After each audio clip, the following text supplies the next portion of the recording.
Hai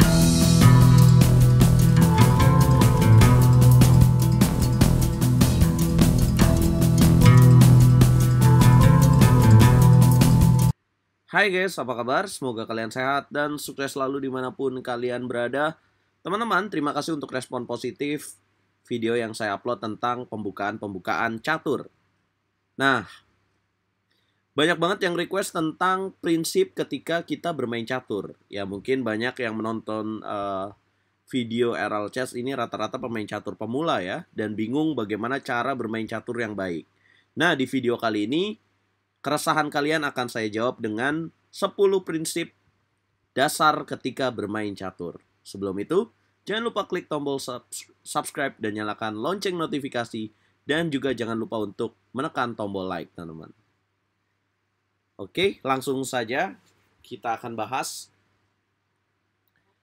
Nah, kalau kalian nanti bisa menerapkan video ini bagus banget, teman-teman. Artinya 10 prinsip pembukaan 10 prinsip dasar bermain catur ini akan berguna banget ketika kalian bermain catur. Ya, prinsip yang pertama yaitu berjuang untuk 4 kotak ini nih, teman-teman. Ada 64 kotak di papan catur. Namun 4 kotak yang saya tandai dengan warna hijau ini, teman-teman, ada E4, kemudian ada E5, kemudian ada D4 dan ada D5. Nah, ini 4 kotak yang sangat penting banget. Kita biasanya sebagai pemain catur profesional menyebut 4 kotak ini sebagai 4 kotak sentrum, teman-teman, atau center. Karena ini pusatnya nih, teman-teman, dari permainan catur. Nah, sekarang apa pentingnya untuk mengetahui 4 kotak ini? Ya, kalau kalian udah tahu, maka kalian ketika bermain catur harus bisa menguasai 4 kotak ini, teman-teman. Siapa yang menguasai 4 kotak ini, itu akan menguasai permainan. Biasanya seperti itu. Itu prinsip yang pertama. Langsung saja kita next. Prinsip yang kedua, yaitu mengembangkan perwira, teman-teman. Ketika kita baru awal bermain catur. Nah, karena ini merupakan salah satu hal terpenting ketika kita bermain catur. Pengembangan buah itu sangat dibutuhkan untuk menunjang permainan kita untuk bisa meraih kemenangan, teman-teman. Contohnya seperti ini. Mengaktifkan buah dan menguasai petak center seperti ini. Nah, kalau kalian udah mengembangkan perwira kalian, kenapa disebut perwira? Ya ini nih, pieces nih, teman-teman. Dan benteng. Kalau kalian udah mengembangkan perwira kalian, artinya kalian sudah siap menuju babak middle game. Nah, di babak middle game itu dibutuhkan kreativitas, artinya kita menyusun strategi untuk lebih bagus lagi bisa mengambil inisiatif serangan. Itu prinsip yang kedua, yaitu mengembangkan perwira, mengoptimalkan perwira di tempat yang selayaknya, asik selayaknya. Di tempat yang lebih bagus, teman-teman. Oke, kita pindah ke prinsip yang nomor 3. Kalau video ini terkesan lebih cepat ya, teman-teman, artinya saya nggak mau banyak basa-basi, karena kalian pasti pengen tahu intinya aja nih. Prinsip yang ketiga, yaitu membawa raja kalian ke posisi yang lebih aman, yaitu jangan lupa untuk rokade pendek atau rokade panjang. Bisa kalian pilih. Yang lebih pasti, jangan pernah menempatkan raja kalian dalam posisi di center nih, teman-teman. Karena itu akan cukup riskan diserang oleh lawan kalian. Nah, cara terbaiknya ya dengan rokade ini. Nah, kalau misalkan raja kalian udah melakukan rokade, apa untungnya sih?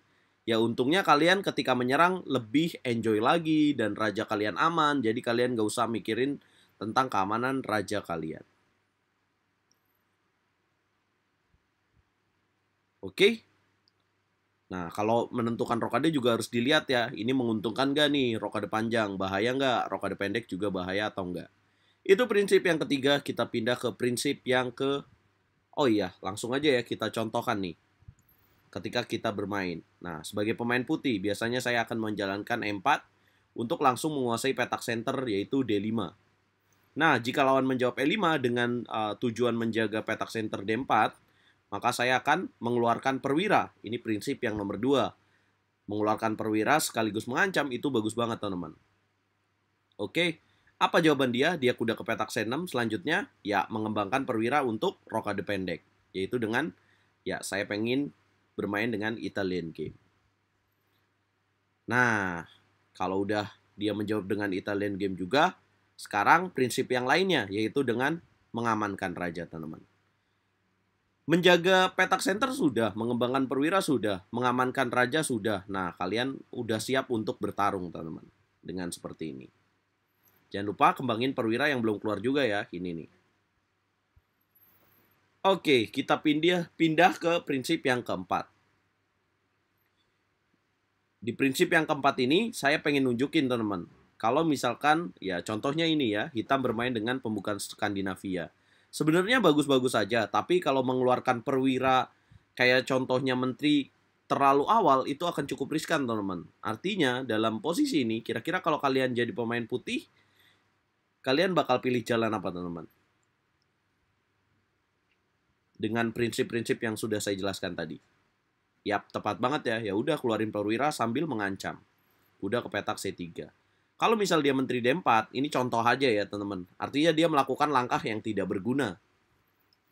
Nah, selanjutnya ya kembangkan perwira lagi dengan mengancam. Dapat untung. Menteri F4, ya kita menjalankan D4 untuk melakukan ancaman terhadap menterinya. Menteri G4, kita dorong lagi pion H3. Ini makin menguntungkan ya, posisi kita jadi lebih bagus lagi. Serang aja terus. Nah, kalian bisa lihat bedanya teman-teman bahwa putih sudah mengembangkan posisinya secara bagus banget, tinggal melakukan rokade ya setelah ini. Mungkin dapat dilanjutkan dengan gajah ke petak C4 untuk mengincar pion F7, kemudian rokade pendek ya. Oke, itu prinsip yang keempat, dan kita pindah ke prinsip yang kelima.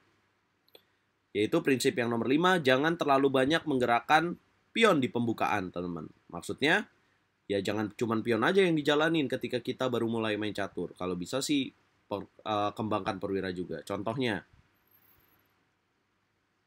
kemudian dia menjawab dengan French defense dan kita D4. Nah, hitam D6. Ini jelek banget ya. Putih ya kita bisa mengembangkan perwira. Nah, dia pion lagi. Kita kembangkan perwira lagi, teman-teman. Nah, ini di level pemula sering banget ya. Menyusun strategi kayak gini nih. Pion-pionnya dimajuin selangkah-selangkah biar posisinya bagus. Padahal itu sebuah kerugian guys. Karena mereka akan lambat dalam pengembangan buah. Coba lihat deh. Oke, setelah itu putih mengamankan raja. Nah, ini mungkin sedikit berlebihan ya, mungkin nggak kayak gini lah. Tapi ya ini sebagai contoh aja teman-teman. Kalau kalian terlalu banyak memainkan pion dalam fase pembukaan, itu bukannya bagus ya, malah membuat perwira kalian keluarnya lambat banget nih perkembangan buahnya. Nah ingat, yang paling penting adalah mengontrol pusat seperti yang ditunjukkan oleh pemain putih di sini, dan mengembangkan perwira juga mengamankan raja dengan cepat. Itu prinsip yang nomor 5. Kita pindah ke prinsip nomor 4. Nah, jangan bergerak ke bidak yang sama di pembukaan. Artinya, ya contohnya kayak gini nih. Kayak ibaratnya ngongkosin sih kalau bahasa gampangnya. Kayak E4, kuda F6, ya ini kalau di level pemula mungkin akan menguntungkan untuk putih ya. Contohnya kayak dia bisa bermain dengan E5. Ini kan ngongkosin ya, jadi unggul tempo ya. Walaupun kuda D5, putih selanjutnya bisa bermain dengan D4 ya. Nah ini kalau orang tahu pembukaan sih nggak main kuda B4 ya. Cuman ini sebagai contoh aja nih guys. Nah gimana nih caranya ya, kita serang aja dengan pion A3 atau ya pion C3 juga bisa. Kemudian kemana dia? Kuda ke petak C6. Nah lihat nih, susunan pionnya bagus banget ya. Dan ya selanjutnya mengembangkan perwira aja guys. Jadi artinya kalau kita dalam fase permainan awal sih jangan bikin langkah yang menguntungkan lawan kita teman-teman. Jangan ngongkosin lah. Udah tahu dia mau ke situ, malah diongkosin. Ya seneng lah. Oke, kita pindah ke prinsip yang nomor 7. Jangan lupa bawa perwira kalian untuk mengontrol petak center ya teman-teman di prinsip yang ketujuh ini. Prinsip ini sangat mirip dengan prinsip yang nomor 2 tadi, yaitu dengan mengembangkan pion-pion kalian. Nah, Dan di prinsip ini artinya bahwa kalian harus mengembangkan perwira kalian untuk menguasai petak center, teman-teman. Nah, seperti ini nih, membawa kuda C3 dan kuda F3. Kalau kalian bingung gimana cara mengembangkan perwira yang bagus, ya kembangkan menuju ke titik pusat, teman-teman. Oke, itu prinsip yang nomor 7. Prinsip nomor 8. Jangan terlalu cepat untuk menukar buah ya, apalagi menukar gajah seperti ini. Kalau nggak ada keuntungan, teman-teman. Karena apa? Karena secara teori sepasang gajah itu lebih bagus dalam permainan terbuka ketimbang sepasang kuda, guys. Jadi kalau misalkan kalian dalam posisi berada dalam pembukaan Ruy Lopez, ini penting banget ya untuk menjaga gajah kalian. Ya, contohnya jangan terlalu buru-buru makan kuda di petak C6 ya. Karena kalau kalian makan di sini, ya struktur dia sih jelek sih memang, tapi ketika kalian ngambil pion di petak E5, dia akan ada jawaban menteri ke petak D4.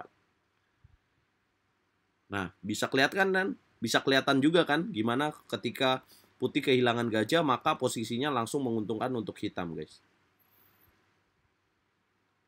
Oke, walaupun secara teori ini ada. Kita ke prinsip yang nomor 9. Nah, buka posisi sesuai perkembangan Anda. Jadi, ini prinsip yang nomor 9. Banyak pemain yang tidak mengetahui hal ini. Jika ini adalah ini ya permainan kalian.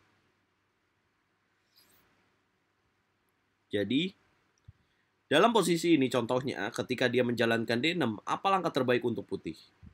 Ya, melanjutkan serangan yang udah tercipta ya, yaitu dengan D4.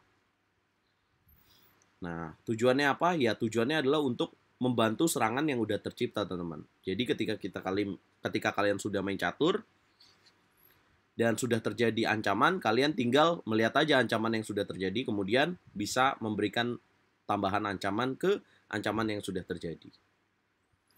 Oke, kita sudah menuju ke prinsip yang terakhir, yaitu dengan setup posisi seperti rudal, teman-teman. Contohnya di sini menteri ke petak C2. Artinya kembangkan gajah kalian dengan menteri ke petak C2 dan juga ini menghubungkan perwira kalian. Jadi di prinsip yang terakhir ini, aku pengen kalian untuk bisa memahami bahwa jangan lupa untuk mengembangkan perwira kalian dengan saling menghubungkan. Seperti ini contohnya. Dengan gerakan menteri ke petak C2, benteng A1 dan benteng F1 saling terhubung dan ini bagus banget. Nanti bisa dikembangin dengan benteng A ke petak C1, benteng F ke petak D1. Oke, nah ini sudah memasuki babak middle game. Oke, teman-teman. Kira-kira itu 10 prinsip dasar ketika kalian main catur. Semoga video ini berguna banget. Dan jangan lupa untuk bantu aku dengan cara like, share, komen, dan subscribe. Mohon maaf kalau misalkan ada kesalahan sedikit demi sedikit dalam berucap. Semoga kalian dapat menggunakan teknik ini 10 prinsip dasar ketika kalian bermain catur. Dan semoga kalian menjadi pemain catur yang lebih baik lagi. Pastinya bersama dengan RL Chess. Dukung terus percaturan Indonesia. Dukung terus catur Indonesia. Dukung terus RL Chess untuk terus berkembang. Nah, by the way, ini bikin videonya sambil padahal lagi nggak enak body nih teman-teman, tapi aku ingat kalian banyak yang request jadi aku buatin video ini guys. Oke, Catur Yes Indonesia Jaya Bosku.